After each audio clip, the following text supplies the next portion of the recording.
Hello dear students, once again welcome you all to the Bishop Academy online classes. Today we understand about the Indian economic development for class 12th, and in this video we understand about the chapter number 10, and that's name is environment and sustainable development, and it is our second part of this chapter. Our today's topic is the environmental crisis. Environmental crisis क्या है उसके बारे में बात करेंगे.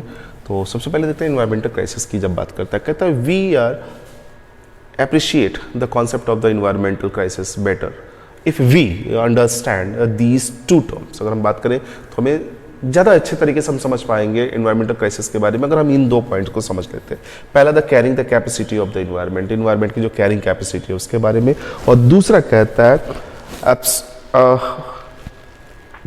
एब्सप्रेटिव capacity of the environment के बारे में. तो नॉर्मली अगर बात करें तो कैरिंग कैपेसिटी ऑफ एनवायरनमेंट की जब बात होती है, कहता है it's refers to the state of the balance between the rate at which the natural resources are exploited and the rate at which these resources are regenerated. अगर हम बात करें तो कहता है कि कैरिंग कैपेसिटी ऑफ एनवायरनमेंट में कहता है कि इसमें हम उस कंडीशन, उस बैलेंस की बात करते हैं जिसमें जो रेट ऑफ नेचुरल रिसोर्सेज का एक्सप्लोरेशन, जिस तरीके से, जिस स्पीड में हम क्या कर रहे हैं, नेचुरल रिसोर्सेज का इस्तेमाल कर रहे हैं, क्या वह नेचुरल रिसोर्स उसी स्पीड में जनरेट हो पा रहा है कि नहीं हो पा रहा है, उस कंडीशन की बात कर रहा है. अगर दोनों जैसा हम इस्तेमाल कर रहे हैं उसी तरीके से वो जनरेट हो रहा है तो बेहतर कंडीशन. अगर इस्तेमाल हमारा ज़्यादा तेजी से हो रहा है लेकिन जनरेट अच्छा नहीं हो रहा है तो वो कंडीशन अच्छी नहीं है. कहता है implies that the resource endowment remains intact. In other words, the carrying capacity the permits the exploration of the resources only to the extent that the total resources endowment does not deplete or it does not diminishing but remain intact. तो normally यहाँ पे कहने का मतलब है कि हमारा जो दूसरे वर्ड्स में अगर हम बात कर रहे हैं तो carrying capacity permits the explanations of the resources उसकी बात करता है, उस परमिट्स की बात करता है जिसमें हम रिसोर्सेज को इस्तेमाल करने का काम कर रहे हैं, एक्सप्लॉइट करने का काम कर रहे हैं, उसको यूज करने का काम कर रहे हैं only to the extent that the total resources endowment does not deplete. कहता है उसको उस लेवल तक की बात कर रहा है जहाँ पे सारे रिसोर्सेज पूरी तरीके से खत्म न हो और ना ही इस कंडीशन में हो कि उनकी जो कमी है उसको पूरा किया जा सके. अगर ऐसी सिचुएशन बनी रहती तब तो हमारे लिए ठीक है, लेकिन हम आज के टाइम में कुछ और ही कर रहे हैं. फिर हम बात करते हैं एब्स्ट्रैक्टिव कैपेसिटी ऑफ एनवायरनमेंट की बात करते हैं. कहते हैं it's refer to the availability of the environment to observe wastage occurring due to the production and the consumption activities in the environment. अगर हम बात करते हैं तो यहाँ पे साफ साफ बताया जा रहा है कि जो हमारा इन्वायरमेंट है उसकी जो वेस्टेज ऑब्जर्व करने की जो कंडीशन है, जो कैपेसिटी है उसकी जब बात करता है, कहता है कि हम जितना प्रोड्यूस कर रहे हैं और जो कंज्यूम कर रहे हैं उस एक्टिविटीज़ इन द इकोनॉमी में, मतलब जो भी एक्टिविटीज़ हो रही है प्रोडक्शन और कंजप्शन की उस इकोनॉमी में, उसमें जो वेस्टेज निकल रहा है उसके कंडीशन की बात कर रहे हैं. कहीं ऐसा तो नहीं रहा है कि हम यूज़ तो कर ही रहे हैं, हम बहुत ज़्यादा वेस्टेज भी निकाल रहे हैं लेकिन जिसको हमारा अर्थ क्या कर रहा है, ऑब्जर्व नहीं कर पा रहा है, तो वो हमारे लिए ठीक नहीं होता है, वो हमारी इन्वायरमेंट के लिए ठीक नहीं होता है. आगे अगर बात कर रहे हैं environmental crisis occurs when the carrying capacity of environment is changed या challenged through the excessive exploitation of our nature resources where the generation of wastage exceed the aspirative capacity of the environment. तो normally यहाँ पे कह रहे हैं crisis की अगर बात करें तो यहाँ जो कैरिंग कैपेसिटी की बात कर रहा है, जहाँ पे एक चैलेंजेस आ रहा है. क्या चेंजेस आ रहा है कि हम ज़्यादा से ज़्यादा क्या कर रहे हैं, नेचुरल रिसोर्सेज को इस्तेमाल करने का काम कर रहे हैं और वेस्टेज इतना ज़्यादा जनरेट कर रहे हैं जिसको हमारा जो इन्वायरमेंट है उसको ऑब्जर्व नहीं कर पा रहा है, उसको अपने अंदर समाहित नहीं कर पा रहा है. तो ये बड़ी बुरी कंडीशन होती है, यानी इम्बैलेंस कंडीशन हमारे पास आ रही है. फिर कहता है environmental crisis manifest themselves in the form of the global warming. और ये क्या करता है, अपने आप को किस तरीके से रिप्रेजेंट कर रहा है, ग्लोबल वार्मिंग के रूप में रिप्रेजेंट कर रहा है, क्लाइमेट चेंजेस के रूप में रिप्रेजेंट कर रहा है. और इसके साथ साथ कहता है ओजोन डिप्लेशन, यानी कि ओजोन में जो कमी आ रही है, ओजोन लेयर जो पहले मोटा हुआ था धीरे धीरे वो जो कम हो रहा है उसके ऊपर भी फर्क पड़ रहा है. और ये भी कहता है besides the depletion of the certain resources. और इसके साथ साथ धीरे धीरे क्या कर रहे हैं, हम लगातार तेजी से जब इस्तेमाल कर रहे हैं तो बहुत सारे कुछ ऐसे भी रिसोर्सेज है जो लगातार तेजी से घट रहे हैं. फिर कहता है यहाँ पे it is a serious threat to the availability of the production resources to the future generation. अगर हम बात करें तो ये फ्यूचर जनरेशन को लेके अगर फोकस करते हैं तो ये देखिए बहुत बड़ी एक प्रॉब्लम है, सीरियस ट्रीट करने पड़े ज़रूरत है, यानी बहुत ही इस पर विचार करने की ज़रूरत है, इस पर ध्यान देने की ज़रूरत है, ताकि फ्यूचर में बच्चों के इस्तेमाल के लिए, फ्यूचर में आने वाली जनरेशन के इस्तेमाल के लिए ये नेचुरल रिसोर्सेज हमारे पास अवेलेबल रहे। अदरवाइज ये सारी चीज़ें खत्म हो जाएंगी और उनको कुछ भी नहीं मिलेगा, वो किताबों में बस पढ़ेंगे। फिर कहता है इम्प्लाइज दैट द स्पीड और the pace of a growth today would ultimately become the unsustainable and treating the quality of future generation. तो नॉर्मली अगर बात करें जिस तरीके से हम क्या कर रहे हैं, तेजी से बढ़ रहे हैं, स्पेस जो पीस हमारा स्पीड हमारे पास जो पेस है हमारा ग्रोथ का, वो अनसस्टेनेबल है, वो बैलेंस नहीं है। उसमें देखें तो इनका ट्रीटिंग अच्छी नहीं है, हम ज़्यादा से ज़्यादा एक्सट्रैक्ट करने का काम कर रहे हैं, ज़्यादा से ज़्यादा इस्तेमाल करने का काम कर रहे हैं, जिसकी वजह से क्या होगा, जो उसका इम्पैक्ट होगा वो फ्यूचर की जनरेशन के ऊपर बेहतर नहीं होगा। फिर कहता है the today's world is facing the environmental crisis of the unprecedented levels. There is the huge pressure on the environment on account of the rising the population and influence the consumption and the production patterns। Normally देखिए आज के world की अगर बात करें तो ये तमाम तरह की प्रॉब्लम्स को फेस कर रहा है, खासतौर से इकोनॉमिकल क्राइसिस में तो बहुत ज़्यादा हो रहा है, लेकिन अगर यहाँ बात करें इन्वायरमेंटल क्राइसिस के रूप में भी वो क्या कर रहा है, अनप्रेसिडेंट लेवल्स को फेस करता है, यानी कि इतना इम्बैलेंस्ड आ गया है जो एक बड़ी प्रॉब्लम के रूप में हमारे सामने आ रहा है। फिर कहता है this is a huge pressure, ये क्या है, there is a huge pressure, यहाँ पे क्या है, बहुत बड़ा प्रेशर बन रहा है on the environment of the account of the rising the population. जिस तरीके से क्या हो रहा है कि पॉपुलेशन बढ़ रही है, उस पॉपुलेशन की जो रिक्वायरमेंट है, जो कंजप्शन है, जो प्रोडक्शन है, उस पैटर्न को पूरा करने के लिए जो सबसे ज़्यादा प्रेशर पड़ रहा है, तो किस पे पड़ रहा है, हमारे इन्वायरमेंट के ऊपर पड़ रहा है। आगे अगर बात करते हैं environment crisis, environment crisis having the opportunities cost, ठीक है, तो अपॉर्चुनिटी कॉस्ट भी क्या कर रहा है, ये जनरेट कर रहा है, हाई बढ़ाने का काम कर रहा है, मौके हम ढूंढ रहे हैं, लगातार हम क्या कर रहे हैं, कॉस्टिंग को इंक्रीज करने का काम करते हैं। Opportunity cost is a sacrifice made for the enjoying and opportunities. These may be categorized as the available and the unavoidable, avoidable and unavoidable की अगर बात करता है तो कहता है opportunity cost is a sacrifice the made the joining of the opportunities. Opportunities cost क्या होती है कि हम जब क्या करते हैं, एक कैटेगरी से दूसरी कैटेगरी को ज्वाइन करना चाहते हैं तो उस एक को हमें क्या करना पड़ता है, सेक्रीफाई करना। जैसे अगर हम बात करें वीट एंड राइस की बात कर लें, तो अगर हमको वीट के साथ साथ राइस भी चाहिए तो वीट की क्वांटिटी में थोड़ी सी कमी लानी पड़ेगी। तो जितनी कमी लानी पड़ती है, अगर हम शिफ्ट करते हैं जब राइस की तरफ, तो जितना लीव आउट करने के बाद हमको राइस मिलता है, तो वो जितना हमने लीव किया वही हमारा क्या होता है, अपॉर्चुनिटी कॉस्ट को रिप्रेजेंट करता है। और ये भी कहता है कि कुछ इसमें ऐसी कैटेगरीज होती है जिसको हम अवॉइड कर सकते हैं, कुछ को अवॉइड नहीं कर सकते।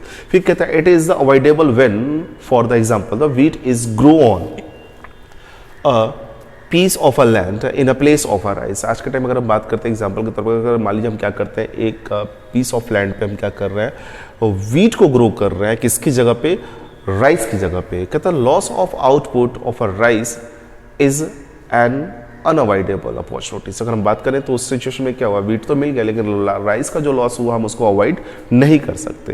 तो ये किस तरीके की अपॉर्चुनिटी, अनअवॉइडेबल अपॉर्चुनिटी कॉस्ट को जनरेट करती है जब हम क्या करते हैं, किसको प्रोड्यूस करते हैं, हम प्रोड्यूस करते हैं वीट को।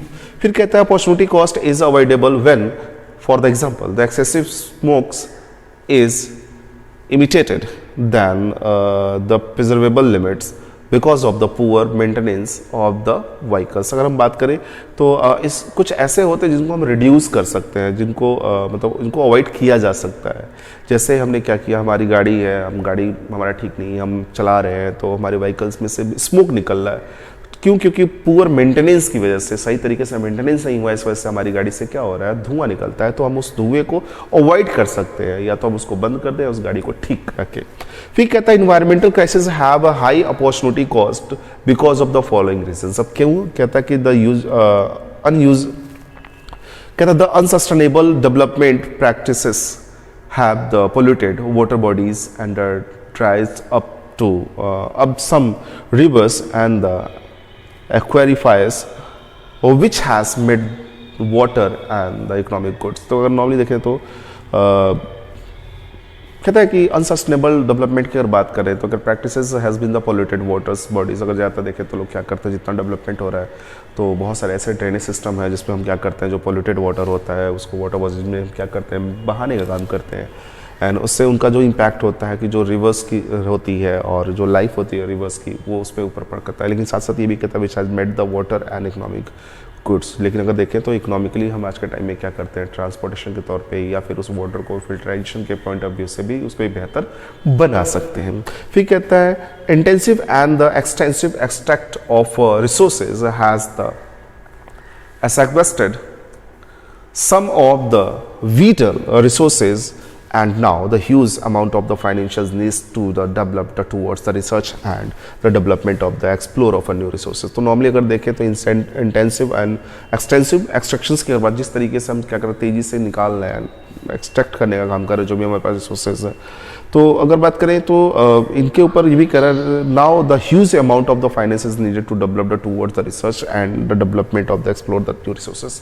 तो हमें अभी जो हम बहुत पहले से टाइम से इस्तेमाल करते हुए चले आ रहे हैं उसको तेजी से तो यूज कर रहे हैं, लेकिन करा नए तरीके के रिसोर्सेज को जनरेट करने के लिए हमें क्या करना पड़ेगा, नया रिसर्च करना पड़ेगा, जो कि बहुत ज़्यादा फाइनेंस की ज़रूरत होती है रिसर्च के लिए। फिर ये भी कहता है डिग्रेडेशंस of the environment has increases on the cost of the maintaining the healthy lifestyle, and air water pollution have the result in an increase in the incidence of the respiratories and the waterborne body disease।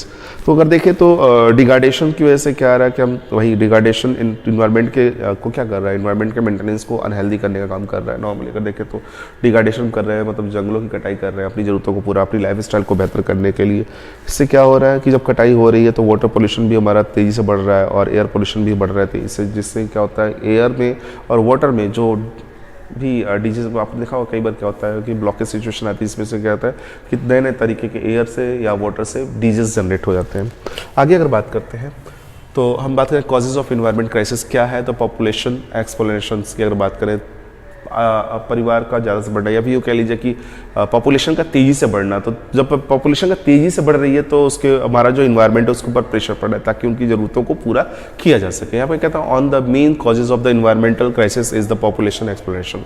ठीक है, population exploration में परिवार population exploration का मतलब जो हमारी जो जनसंख्या है उसका तेज़ी से बढ़ना। फिर कहता है the pressure of the population on the land has tremendously increases and the consequently land has been the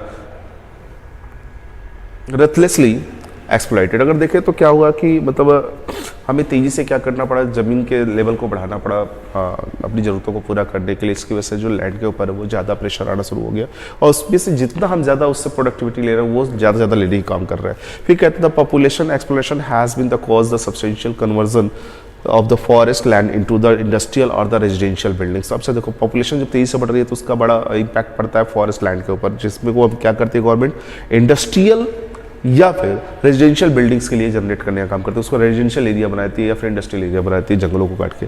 wide spare poverty की अगर बात करें तो आप बड़े लेवल पे देखें तो गरीबी है जिसकी वजह से कहीं ना कहीं बहुत बड़ा इम्पैक्ट पड़ता है। तो कहता है the large section of the India's population is absolutely poor, बहुत ही गरीब है। और ये भी कहता है these people cut trees for the fuel wood which they sell to on their livelihoods. अब इसमें से क्या है, जंगलों को ये काट के क्या करते हैं जो अपनी बेसिक नीड्स है उसको पूरा करने के लिए ज़रूरत करते हैं। कभी ये जंगलों को काट के जब पेड़ों को काट के लेके आते हैं तो उस वुड से अपनी घर के जो फ्यूल के रूप में इस्तेमाल करते हैं या फिर उसको बेच के कुछ पैसे कमाने का काम करते हैं। इंक्रीजिंग द अर्बनाइजेशन, और तेज़ी से क्या हो रहा है शहरीकरण हो रहा है। तो शहरीकरण होने से फ़ायदा क्या है कि जो ज़मीनें हैं वहाँ पर ज़्यादा तेज़ी से क्या की जा रही है, सिटी हाउसिंग बनाने का काम किया जाता है, कमर्शियल प्लॉट्स वगैरह बनाने का काम किया जाता है, जिससे क्या है जो लैंड पहले नेचुरल रिसोर्सेज के पॉइंट ऑफ व्यू से हम लोग इस्तेमाल कर रहे थे अपनी फूडिंग को फुलफिल करने के लिए, वो अभी क्या हो रही है कमर्शियल पॉइंट ऑफ व्यू वहाँ से फूड कुछ जनरेट नहीं हो रहा है। लेकिन अब देखें तो उसका प्रेशर कहीं ना कहीं दूसरे लैंड फॉर्म पे पड़ने का काम कर रहा है।